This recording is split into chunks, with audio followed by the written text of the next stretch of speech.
రాష్ట్ర మంత్రివర్యులు శ్రీ తుమ్మల నాగేశ్వరరావు గారు, ఆర్కే గారు సెంటర్ అట్లాగే జిల్లా పరిషత్ చైర్మన్ శ్రీ కమల్ రాజు గారు, నగర మేయర్ శ్రీమతి నీరజ గారు, స్థానిక సంస్థలకు సంబంధించిన ఇతర ప్రజాప్రతినిధులు, జిల్లా అధికార యంత్రాంగం మొత్తం, పాఠశాల అధ్యాపకులు, సిబ్బంది, విద్యార్థులు, తల్లిదండ్రులు, పాత్రికేయ మిత్రులు అందరికి కూడా ముందుగా నా హృదయపూర్వకమైనటువంటి నమస్కారాలు. ఈనాటి ఈ కార్యక్రమం తెలంగాణ రాష్ట్ర భవిష్యత్తు నిర్మాణం కోసం రాష్ట్ర ప్రభుత్వం చేపడుతున్నటువంటి కార్యక్రమం ఇది. నేటి బాలలే రేపటి పౌరులను మనం చిన్నప్పటి నుంచి చదువుకుంటూ ఉంటాం. మీ భవిష్యత్తే రాష్ట్ర భవిష్యత్తు. మీ భవిష్యత్తు బాగుంటే రాష్ట్ర భవిష్యత్తు బాగుంటుంది. మీ అందరి భవిష్యత్తు బాగుండాలని రాష్ట్ర భవిష్యత్తు, రాష్ట్ర పాలనా యంత్రాంగం, రాష్ట్ర ప్రభుత్వం దీర్ఘంగా ఆలోచన చేసి ఈ కార్యక్రమాలని చేపట్టింది. ప్రభుత్వ పాఠశాలంటే నిర్లక్ష్యానికి గురయ్యేటువంటి వ్యవస్థలనేటువంటి నమ్మకం నుంచి బయటకు తీసి ప్రభుత్వ పాఠశాలలు, విద్యా వ్యవస్థ అత్యంత ప్రియమైనది, ప్రధానమైనది, ఈ రాష్ట్రానికి బాగా ఇష్టమైనది అనేది కూడా చెప్పే కార్యక్రమంలో భాగంగానే ఈ కార్యక్రమాలన్నింటి చేస్తూ ఉన్నాం. అమ్మ ఆదర్శ పాఠశాల, ప్రభుత్వ పాఠశాలలో చదువుకున్నటువంటి ప్రతి విద్యార్థికి కావలసినటువంటి వసతులు ఆయా పాఠశాలలో ఏర్పాటు చేయాలనేదే ప్రభుత్వం యొక్క ప్రధాన లక్ష్యం. కావలసినటువంటి తరగతి గదులు కానీ, మంచినీటి వ్యవస్థ కానీ, టాయిలెట్స్ కానీ, రన్నింగ్ వాటర్ కానీ, టీచింగ్ స్టాఫ్ కానీ, లేకపోతే మీకు అందించేటువంటి పాఠ్య పుస్తకాలు కానీ, దుస్తులు కానీ అన్నీ కూడా సరైన సమయంలో అందిస్తేనే దానికి అర్థం, దానివల్ల ఉపయోగం. జూన్ జూలైలో పాఠశాల మొదలైతే ఆగస్టులోనో, నవంబర్లోనో, డిసెంబర్లోనో పాఠ్య పుస్తకాలు ఇచ్చినా, యూనిఫామ్ ఇచ్చినా కానీ ఉపయోగం లేదు. క్యాలెండర్ మారేది ఏం లేదు. మనందరికీ ముందు తెలిసిందే క్యాలెండర్. పాఠశాలలు ఎప్పుడు మొదలవుతాయో కూడా తెలుసు. మనం ఒక సంవత్సరం కాదు, 2 సంవత్సరాలు, దశాబ్దాలుగా నడుస్తున్నటువంటి చరిత్ర ఇది. మరి ఎంత బాగా తెలిసినటువంటి పాఠశాల క్యాలెండర్ తెలిసిన తర్వాత కూడా ప్రభుత్వాలు ఇద్దామనుకున్నటువంటి పాఠ్య పుస్తకాలు కానీ, యూనిఫామ్స్ కానీ అదే టైంకి మనం డిజైన్ చేసుకొని అందించగలిగితే ఇచ్చే వాటి వల్ల ఉపయోగం ఉంటుంది అనేటువంటి ఆలోచనతో ఈనాటి ప్రజాప్రభుత్వం, పీపుల్స్ గవర్నమెంట్ ఆలోచన చేసి పెద్ద ఎత్తున ముందుగానే డిజైన్ చేసుకొని ఈ కార్యక్రమాన్ని ఈరోజు స్పష్టంగా పాఠశాలలు తెరిచే లోపకల్లా యూనిఫామ్ ఉండాలి, పాఠ్య పుస్తకాలు ఉండాలని చెప్పి గత బడ్జెట్ సమావేశాల కంటే ముందే డిపార్ట్మెంట్స్ రివ్యూ చేసుకునే కార్యక్రమంలో భాగంగానే ఆ రోజే క్యాలెండర్ ఫిక్స్ చేయడం జరిగింది. అంటే ప్రభుత్వం యొక్క ప్రాధాన్యత ఎంత స్పష్టంగా ఉందో అని చెప్పడం కోసం నేను చెప్తా ఉన్నాను. రాష్ట్ర ముఖ్యమంత్రి గారు రేవంత్ రెడ్డి గారు కానీ, రాష్ట్ర మంత్రివర్గ సహచరులందరూ కానీ మనం మార్పు కోసం ఈ రాష్ట్రాల ప్రభుత్వాలు తీసుకొచ్చాం. ఆ మార్పుని మన పిల్లల భవిష్యత్తు ద్వారా ఈ రాష్ట్రానికి మంచి భవిష్యత్తు అందించాలనే ఆలోచనతోనే రాష్ట్ర ప్రభుత్వం ఆలోచన చేస్తాం.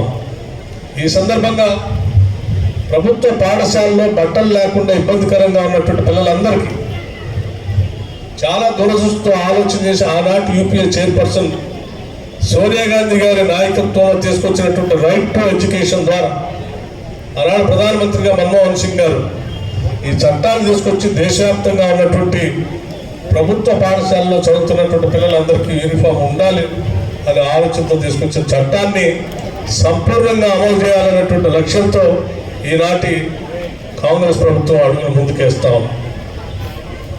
మీకు కావాల్సినటువంటి పాఠ్య పుస్తకాలు కూడా అదే రీతిలో అందించే కార్యక్రమాన్ని చేపడతా ఉన్నాం.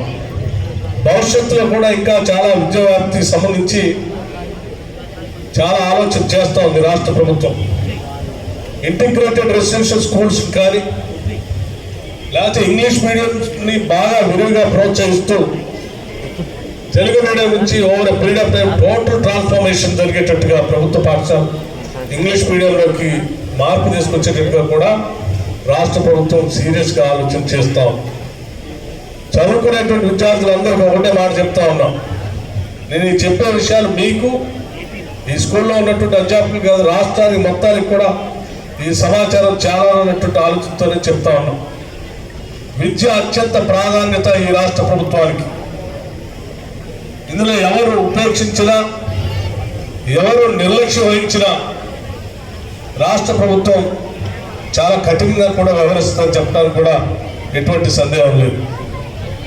భవిష్యత్తులో మనం తీసుకోవాల్సిన ఆలోచనలన్నింటినీ కూడా విద్య ద్వారానే రాష్ట్ర భవిష్యత్తు ఉంటుంది. కాబట్టి మీ అందరి ఆలోచనలు కూడా, ముఖ్యంగా అధ్యాపకులకు సంబంధించిన ఆలోచనలందరినీ తీసుకొని సంఘాలకు సంబంధించినటువంటి వాళ్ళతో కూడా చర్చించి అంతిమంగా ఈ రాష్ట్రానికి సంబంధించిన విద్యా వ్యాప్తికి సంబంధించిన సమాచారాన్ని, ప్రణాళికలు తయారు చేస్తామని చెప్పి మీ అందరికీ సవినయంగా మనవి చేస్తూ, విద్యకు కావాల్సినంత బడ్జెట్ని ఇవ్వడానికి కూడా రాష్ట్ర ప్రభుత్వం సిద్ధంగా ఉంది.